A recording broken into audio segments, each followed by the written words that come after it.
Fizi, Amory Yakutumba réapparaît et affiche sa détermination à défendre les civils.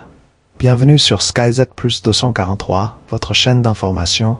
Nous vous invitons à aimer, commenter et partager cette vidéo afin d'accroître sa visibilité et de permettre au plus grand nombre de suivre l'évolution de l'actualité en République démocratique du Congo et ailleurs.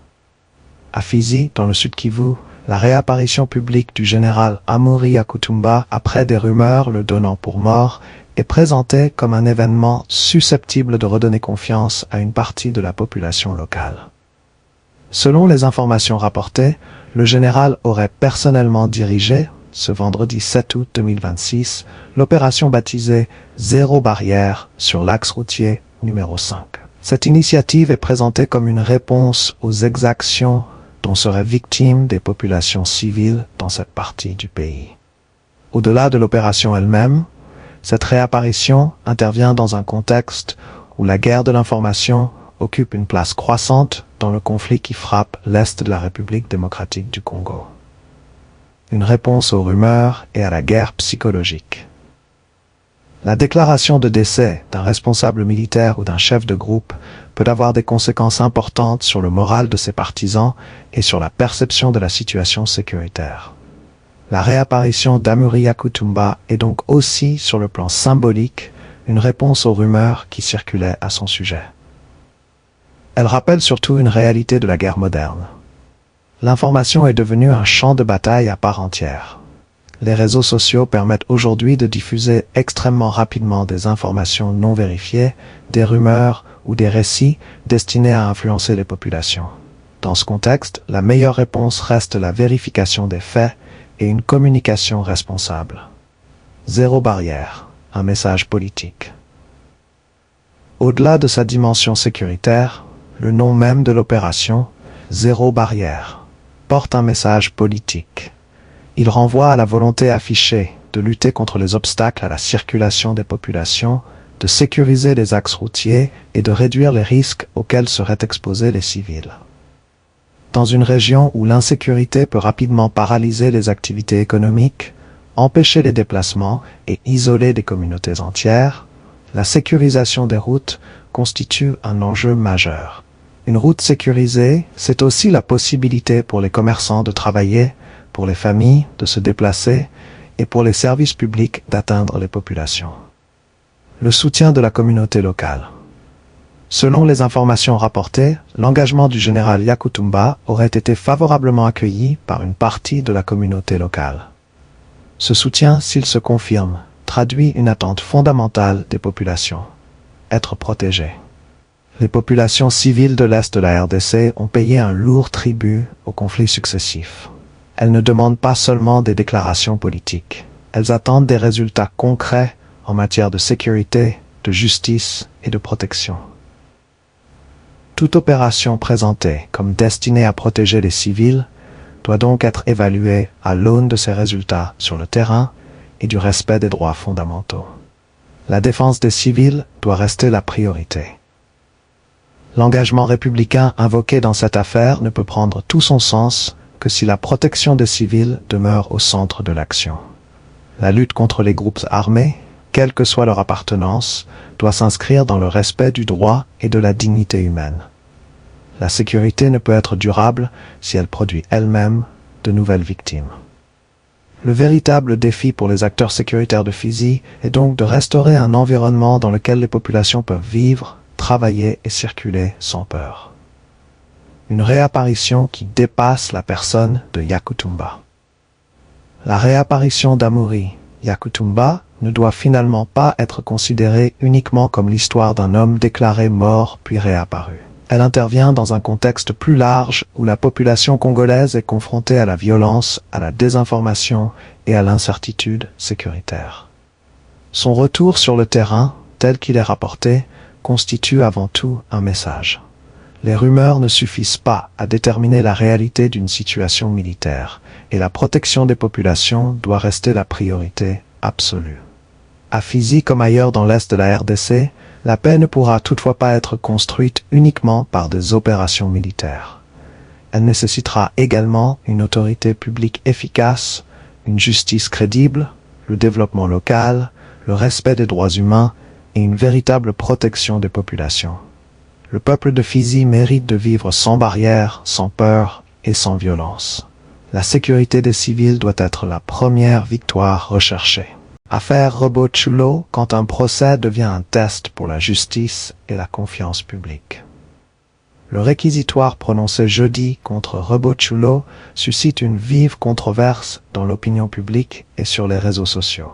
Depuis l'annonce des peines requises par le ministère public, 3 principales réactions se dégagent. Ceux qui saluent le travail de la justice, ceux qui dénoncent ce qu'ils considèrent comme une justice à 2 vitesses, et ceux qui jugent les réquisitions excessivement sévères. Au-delà du cas individuel de Robot-Chulo, cette affaire soulève une question politique plus large.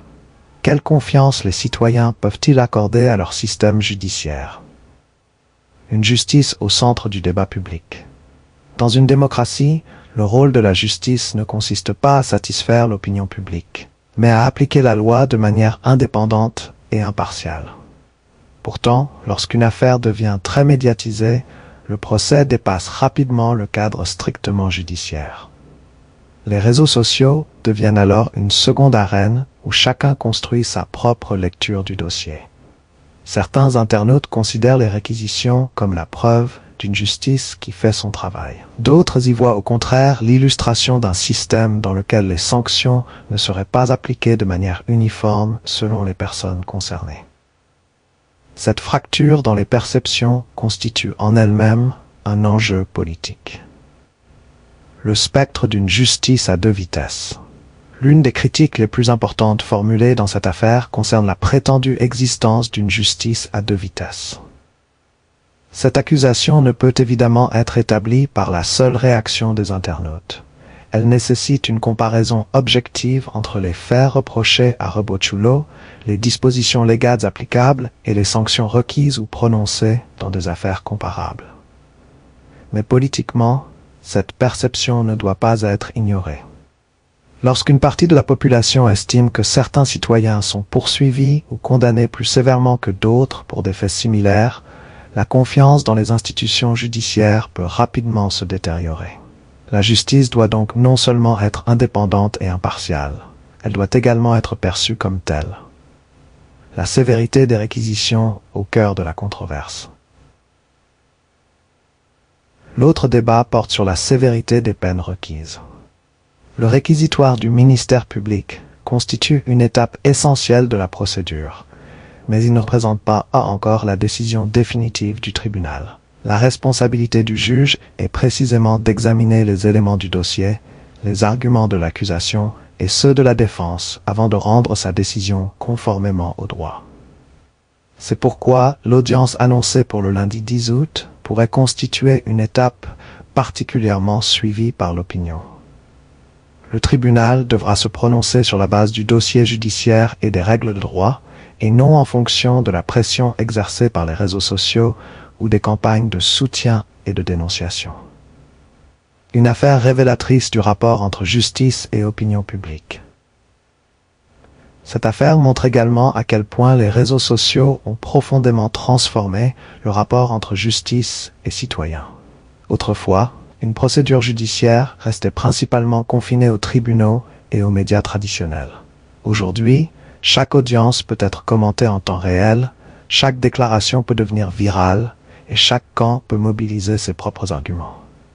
Cette démocratisation de la parole publique comporte des avantages, mais également des risques.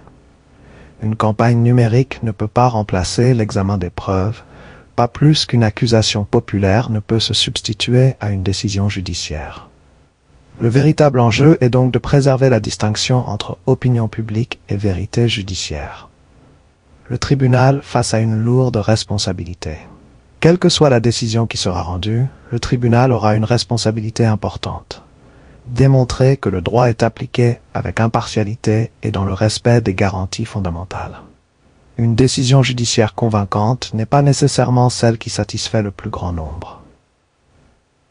C'est celle qui explique clairement les fondements juridiques de la décision et démontre que les éléments du dossier ont été examinés de manière rigoureuse. Dans une société démocratique, L'indépendance de la justice signifie également que le juge doit pouvoir rendre une décision qui déplaît à l'opinion publique lorsque le droit l'exige. Conclusion. Au-delà du cas Herbo-Chulo, l'affaire Herbo-Chulo dépasse désormais la seule question de la peine requise. Elle est devenue un test de confiance entre la justice et une partie de l'opinion publique. Les partisans du réquisitoire attendent que la justice aille jusqu'au bout de sa mission. Les détracteurs réclament, eux, l'égalité de traitement et s'interrogent sur la proportionnalité des peines. Entre ces deux positions, une exigence fondamentale doit prévaloir. La justice doit être indépendante, équitable et fondée sur le droit. Le verdict attendu lundi 10 août sera donc scruté bien au-delà de la salle d'audience. Il ne déterminera pas seulement le sort judiciaire de Herbo-Chulo, il contribuera également à façonner la perception que le public se fait de l'impartialité et de la crédibilité de l'institution judiciaire. C'en est terminé pour ce sujet.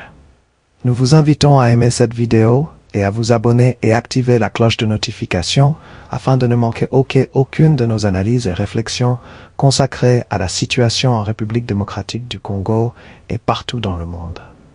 Souvenons-nous qu'il ne faut jamais trahir, car nous n'avons qu'un seul pays. Nous vous remercions avec un profond sens du patriotisme pour votre attention.